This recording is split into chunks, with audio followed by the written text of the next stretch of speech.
Assalamualaikum warahmatullahi wabarakatuh. Perkenalkan kami dari kelompok 2 yang beranggotakan Syahidah Adlia, Ahmad Yusuf, dan Muhammad Inzaghi. Pada kesempatan kali ini, kami akan menjelaskan materi tentang hukum hudud. Baik, langsung saja kita mulai videonya.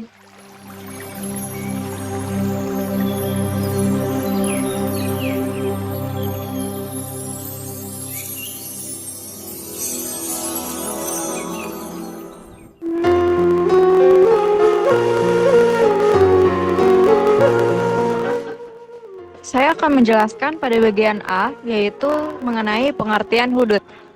Hudud adalah bentuk jamak dari kata had yang asal artinya ialah sesuatu yang membatasi di antara dua benda. Menurut bahasa, kata had ini berarti al-man'u atau cegahan.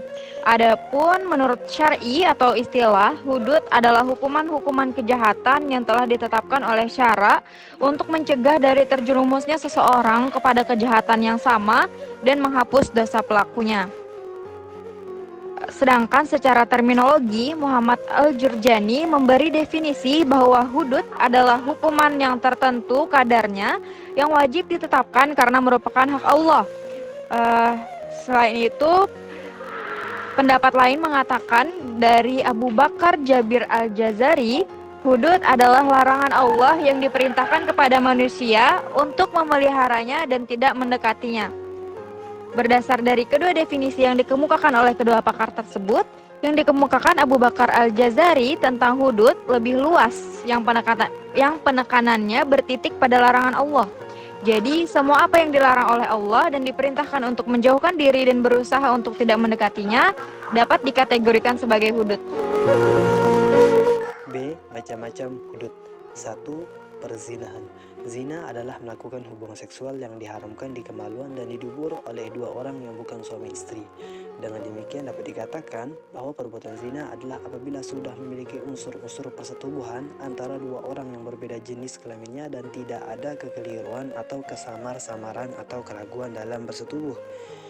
Adapun dasar hukum pelanggaran zina dalam Al-Quran disebutkan dalam surah An-Nur ayat 2 sebagai berikut, yang artinya, perempuan yang berzina dan laki-laki yang berzina, maka deralah tiap-tiap seorang dari keduanya 100 kali dera. Dan janganlah belas kasihan kepada keduanya mencegah kamu untuk menjalankan agama Allah. Jika kamu beriman kepada Allah dan hari akhirat, dan hendaklah pelaksanaan hukuman mereka disaksikan oleh sekumpulan orang-orang yang beriman. Menurut ayat ini, apabila orang itu muhsan dan telah memenuhi syarat, maka dirajam dengan lemparan batu hingga mati, dan pelaksanaannya di lapangan secara terbuka di tempat umum agar orang dapat mengambil pelajaran. Sedangkan jika orang yang berzina itu bukan muhsan, maka hukumannya 100 kali dera atau cambuk. 2. Menuduh berzina. Kata qazaf bermakna mencaci maki, melempar sesuatu yang bersifat materi atau imateri, berbicara tanpa berpikir, memfitnah lewat lisan ataupun tulisan, atau menuduh secara tertulis, atau menuduh berzina tanpa bukti. Tindak pidana qazaf ini hanya tertuju pada pencemaran nama baik perorangan. Akan tetapi, jika diperhatikan bahwa perbuatan menuduh berzina adalah tindak pidana yang mengancam keselamatan moral masyarakat termasuk jinayat hudud sebagaimana dalam surah An-Nur ayat 24. Artinya, dan orang-orang yang menuduh wanita-wanita yang baik berbuat zina dan mereka tidak mendatangkan 4 orang saksi, maka deralah mereka yang menuduh itu 80 kali dera, dan janganlah kamu terima kesaksian mereka buat selama-lamanya, dan mereka itulah orang-orang yang fasik. 3. Khamar. Arak ialah minuman keras.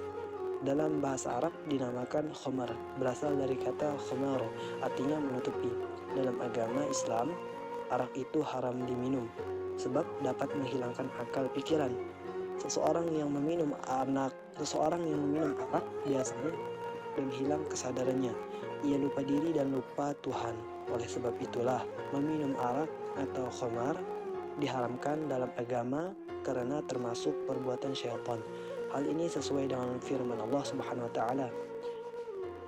Surah Al-Ma'idah ayat 90. Artinya, hai orang-orang yang beriman, sesungguhnya meminum khamar, berjudi, berkorban untuk berhala, mengundi nasib dengan panah adalah termasuk perbuatan syaitan. Maka jauhilah perbuatan-perbuatan itu agar kamu mendapat keberuntungan. Adapun orang-orang yang meminum arak atau khamar dan ia mengetahui bahwa arak atau khamar itu haram hukumnya, haknya ialah dicambuk atau dipukul 40 kali sampai 80 kali cambuk untuk membuatnya jerah. 4. Pencurian dan perampokan. Menurut bahasa mencuri dalam kurung sarigah adalah mengambil sesuatu yang bukan miliknya secara sembunyi-sembunyi.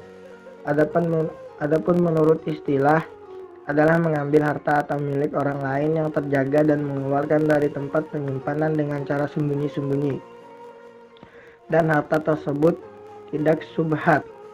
Adapun perampokan diistilahkan dengan birabah. Secara etimologi berarti perang, merampas harta, membuat kerusakan, kebinasaan, kecelakaan, dan menyebabkan permusuhan. Dasar hukum pencurian sekaligus sanksinya termasuk dalam Quran Surah Al-Maidah 38 sebagai berikut. Artinya laki-laki yang mencuri dan perempuan yang mencuri, potonglah tangan keduanya sebagai pembalasan bagi apa yang mereka kerjakan dan sebagai siksaan dari Allah, dan Allah Maha Perkasa lagi Maha Bijaksana. 5. Pemberontakan. Pemberontakan diistilahkan dengan al-bagyu atau makar kepada pemerintahan yang sah. Secara etimologi, al-bagyu bermakna perbuatan yang menyimpang dari kebenaran. Menurut mazhab Hanafi, al-bagyu adalah suatu perlawanan terhadap pemimpin negara yang diangkat secara sah dengan cara-cara yang tidak dibenarkan oleh syariat Islam. Dengan demikian, al-bagyu adalah sekelompok muslim yang memiliki kekuatan menentang penguasa resmi dalam beberapa masalah karena tidak adanya kesepakatan terhadap ketetapan pemerintah dalam masalah yang mereka tuntut. Pemberontakan ini secara terang-terangan melakukan upaya penentangan terhadap pemerintahan yang sah dengan kekuatan senjata memberlakukan peraturan mereka sendiri. Pemberontakan merupakan tindak pidana hudud yang diancam dalam hukuman berat sebagaimana firman Allah Subhanahu wa taala dalam Quran Surah Al-Hujurat 49 sebagai berikut. 6. Murtad. Kata murtad diistilahkan dengan riddah yang secara etimologi berarti menentang, menolak, menutup, atau mengembalikan. Sedangkan secara terminologi, murtad adalah kembalinya orang Islam yang berakal dan dewasa kepada kekafiran dengan kehendaknya sendiri tanpa ada paksaan dari orang lain, baik laki-laki maupun perempuan. Dasar hukum dilarangnya perbuatan murtad adalah surah Al-Baqarah ayat 217. Artinya, barang siapa yang murtad di antara kamu dari agamanya, lalu dia mati dalam kekafiran, maka mereka itulah yang sia-sia amalannya di dunia dan di akhirat. Dan mereka itulah penghuni neraka. Mereka kekal di dalamnya. Orang murtad dalam pandangan Islam menimbulkan efek negatif pada dirinya dalam beberapa antara lain.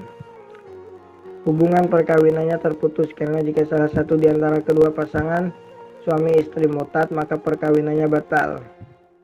Hilang kewenangannya menjadi wali terhadap orang Islam atau harta orang-orang Islam, dan tidak dapat saling mewarisi dengan kerabatnya yang muslim. Cukup sekian penjelasan dan pemaparan materi dari kelompok kami. Jika ada kesalahan, mohon dimaklumi dan dimaafkan. Terima kasih atas perhatiannya. Wassalamualaikum warahmatullahi wabarakatuh.